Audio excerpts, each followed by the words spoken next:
You know, of all the competitive industries out there, one of the most cutthroat has to be fashion magazine publishing. Even high-powered editors often live in fear of the pink slip.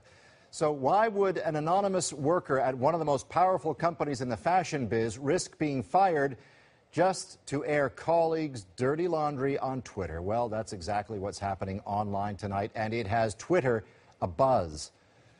This is the wildly popular Twitter feed for Randi Elevator. Someone who works in Condé Nast Publishing's New York headquarters says he or she is tweeting conversations overheard in the company's elevators, no matter how inane. Here are just a few examples as read by some colleagues here at Connect. She's making me run a million errands this afternoon. Will you bring me an iced coffee on your way back? Oh, man, I'm so tired. I was at the Rangers game late last night. Wait, really? Me too. Which one do you date? Oh my God, what happened to your knee? Oh God, I fell dancing. Oh my God, it's like you came back from the war. Randi Elevator is so popular it now has 60,000 followers, more than the Twitter feeds of some of its magazines, and that is after just 2 days online and with only 36 tweets. There are reports tonight the tweeter is a man who works at one of the company's magazines, but no confirmation, and he or she stopped posting new content early this afternoon with this posting. This got really crazy. Love my job, better stop, #sorry. So we may never know who is responsible, but the buzz over Randi Elevator shows our continuing fascination with the cutthroat world of high fashion and the company at the heart of it. New York, New York. For those in the fashion publishing industry, it's the center of the universe, and at its core is Condé Nast, the publishing giant whose impressive list of titles includes Vogue, Glamour, Details, GQ, Vanity Fair, and The New Yorker. But as glamorous as it is, some say it also has a dark side, portrayed in the hit film The Devil Wears Prada. That I can't even talk about. All right, everyone, gird your loins. The character of Miranda Priestley, the soul-crushing bulldozer of style, is supposedly based on real-life Vogue publisher Anna Wintour, a woman who, insiders say, stalks the halls of the Condé Nast building like a bejeweled tiger. Let's do this. Not unlike another character inspired by life in this exclusive little world, Ugly Betty's boss from hell, Wilhelmina Slater. Hit me like a man, you pansy! The ivory tower of fashion is being portrayed on TV, in movies, and now Twitter as a well-dressed Darwinian nightmare. So is it? Well, my next guest has worked inside that world. Randi Bergman was an intern for Teen Vogue for 5 months. Now she's the online editor at fashion magazine. Randi joins me here in studio. So, like, you worked there. You were in that elevator. I mean, does this reflect what it's like in that elevator? Yes, without giving out too many details, I would say that this is pretty feasible that this would happen. Like, did you hear that kind of stuff? Did people talk that way there? I think it's a bit of a, some of them might be a little bit of a stretch, but yes.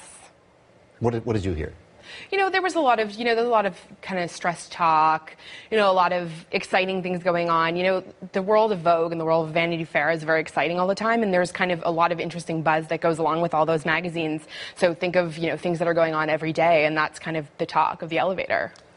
So I don't mean this about you, but is that place full of, like, fashion, crazy, carrot stick eating, New York Ranger dating people? Well, I mean, when you think about how big the company is, it's a huge company. There's all sorts of people. There's a range of the most extreme fashionistas to the guy who works in accounting. And I would say that, there's a seat for every chair and there's a type of person for every magazine. But I'd say, there's a mix of extreme personalities. Does it surprise you that 60,000 followers sprang up, like, almost instantly to this stuff? No, not at all. Think about how much interest goes on to, what goes on in a magazine. Even at my own magazine, every time we talk about something that's going on inside the office, the interest it skyrockets. But this is like, this number is higher than there are followers for the tweets of the magazines, you know what I mean? Yeah, I mean, it's dirty gossip. Everybody loves that. Is it like that here? Well, like, I don't want to get you in trouble, you know, but like I said, there's a seat for every chair. There is a type of personality for every magazine, and every type of personality ranges in the fashion industry and the publishing industry. But I'd say that it's a little more extreme than your average. So whoever the tweeter is, a he or a she, employee or whatever, we don't know. I mean, do you think that person would get in trouble? I mean, would knowing that place as you know it, would they like this kind of attention? Is this a good thing, a bad thing, all things considered? You know what I mean? You know, I would think it's a good thing. You know, when The Devil Wears Prada came out, this is a great example. When The Devil Wears Prada came out, you know, it was pretty obvious that it was a statement on Anna Wintour and how she runs her life and how she runs her business. And her response to it was, anything that promotes fashion is good. And I would assume that that's the same. You know, Condé Nast, technically, it's supposed to be behind the scenes of all these great magazines and all this great content, but what's going on inside has got all this buzz. Like, I've got to think that's an amazing feat. So you think Anna Wintour herself would like this, in other words? She probably wouldn't admit it, but yeah. Is there a single thing you can remember from a conversation that you heard there that comes to mind? I hate to put you on the spot, but... Well, you know, the one thing you probably wouldn't like to hear is that my one run-in with Anna Wintour, she was so pleasant and so awesome, and I was really surprised at how great she was. I literally bumped into her in the hall, like literally walked into her, and she apologized to me, and, you know, that's not what people think. But, you know, I definitely did witness at least one meltdown on the elevator. Thanks for talking with us. It sounds like a crazy place. That's very interesting. It's a crazy awesome place. Crazy awesome. Thanks.